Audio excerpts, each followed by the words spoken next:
Welcome back to the channel, friends, and boy howdy do I have you something magical for this Christmas season. Something I typically don't do if you're a follower of the channel is paint man-made objects. But with the Christmas season upon us, I figured let's give it a try. So we're going to be painting a cozy Christmas cabin. Let's take a look.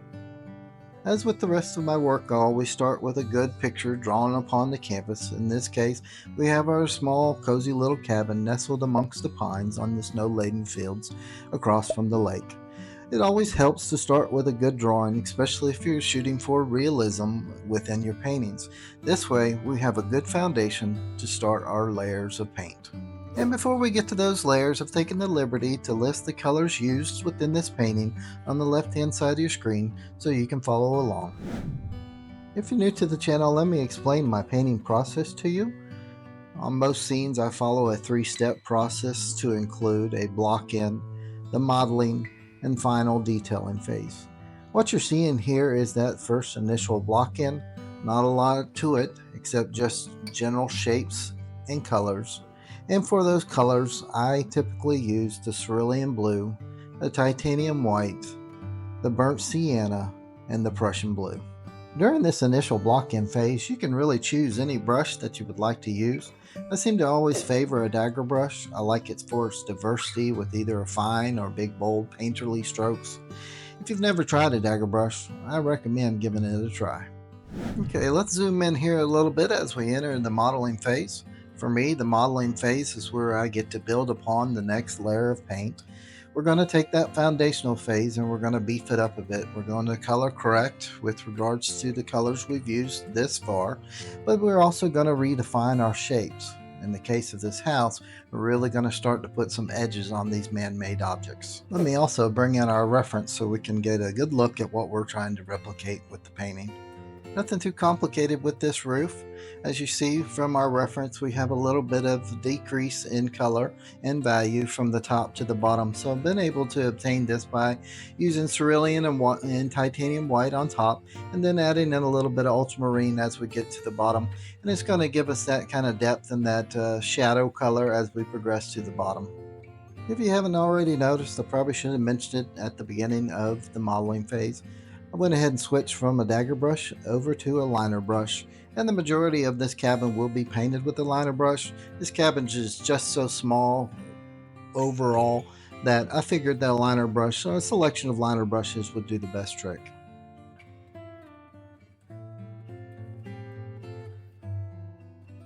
It's here in the modeling phase that we really get to increase the realism of our painting. What I've done here is taken a little bit of the cadmium yellow, the burnt sienna, and the titanium white. I'm starting to paint the deck of this cabin as well as the front face of the cabin to achieve that glow that we're receiving from the hanging as well as the Christmas lights. And while this whole entire scene can be painted with acrylics, I really like and am using oil paints here just for instances like this where I need very smooth blends to create that glow. And with oils, you have that long duration and that open time to where you can work with them. They do get muddy from time to time, but as we build those layers upon layers, we'll achieve that glow.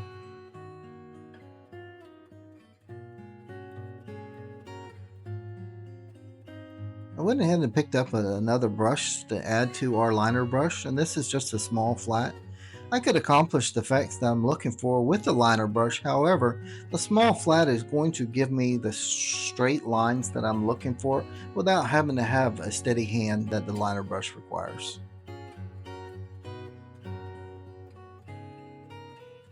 I found while painting this cabin that the lines between the modeling phase and the detail phase got very blurry. As you can tell, the details are starting to increase without me really proclaiming that we've entered a detail phase.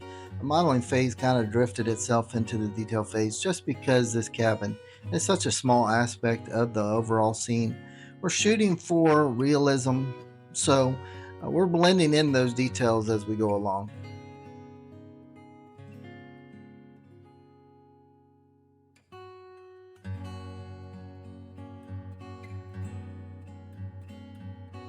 So here's a little tip for realistic painting.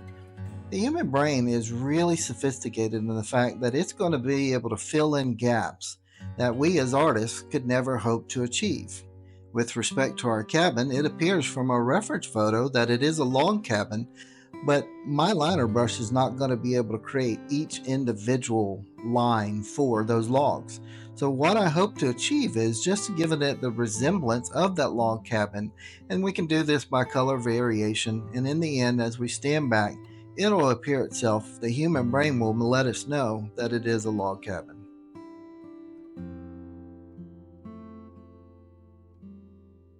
As I said from the beginning of the video, painting man-made objects isn't something I typically do.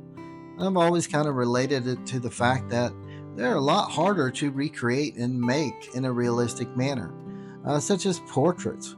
You know, if I throw a branch off as a landscape artist, no one will ever notice the difference because it can typically grow that way.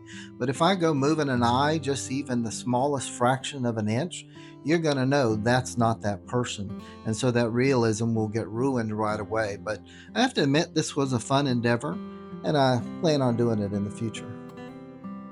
Which leads me to my next point, in that if you're new to the channel and you would like to see the next time I branch out and paint something that I typically would not paint, such as this cabin, make sure you hit that subscription button there below. It's free, doesn't cost you anything, as well as click that notification bell so you're alerted the next time we do endeavor to do something like this. And as always, leave me a comment. Let me know what it is that you would like to see or what you think I missed on this particular painting. I'm not too big of an artist to take some critique from time to time, so hit me up with it. Here's a good example where that flat brush comes in handy, whether it be the tiling on top of the roof or the edging of a railing. I'll just never be able to hold that liner completely straight, but with a flat brush and a nice chiseled edge, I can get those effects that I'm looking for with just a tap of the brush.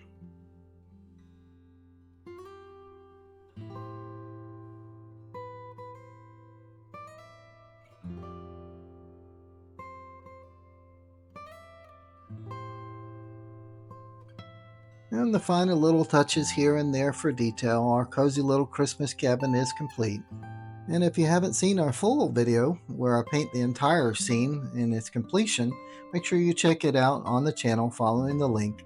And until next time, I'm hoping everyone has a Merry Christmas and a Happy New Year, and enjoy your holiday with family and friends.